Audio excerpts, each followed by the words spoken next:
Hi, this is Wendy Briggs with a case acceptance tip. After the case presentation is all done and we're finished in the operatory with the patient, we've gone over treatment that they need in mandatory, elective, and cosmetic categories. There's still a very important step that needs to take place before we can actually begin this treatment. And that step is the financial arrangements. And often this is where we hit a snag, we hit a roadblock with the financials. Patients might feel they can't afford this treatment. Patients might feel like they only want to do what their insurance covers. They may be very insurance focused, and usually, sad enough, it's because we've trained them to be that way in dentistry. So how do we overcome these financial objections? Well, I find there's a few things that we can do that help us become more successful in this area.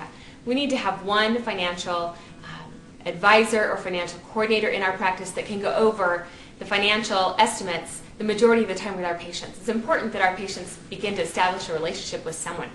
Okay? We've got a lot of options, a lot of great solutions for our patients today that we didn't even have 10 years ago. Outside financing companies such as Care Credit, Capital One, Unicorn, a lot of great companies that provide a really good service for our patients who are looking for more comfortable payment options. What I found is often with patients it's not how much does it cost, but often it's how can I pay you? What are my options? Do you have terms that I can afford? And so your tip for today is when you're going over your estimate with patients, instead of saying they have $5,000 worth of treatment, talk about it in terms of a monthly payment amount. If this sounds like the kind of dentistry you're looking for, we can probably get it done for as little as about $150 a month. And what we found is patients base their buying decisions based on a monthly payment amount. It's not the entire total of what the treatment's going to cost. So if you change your paradigm a little bit and start talking with the patient in terms of monthly payment amount, what happens is you'll have a lot more patients go, I can afford that, rather than go, oh, $5,000, that's too much money for me.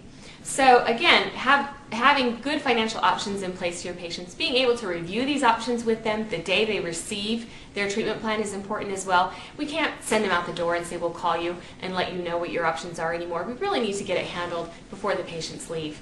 And again, ideally, we're talking about their treatment in mandatory, elective, and cosmetic categories, which does another really powerful thing with our patient's level of understanding, especially when it gets to the estimate.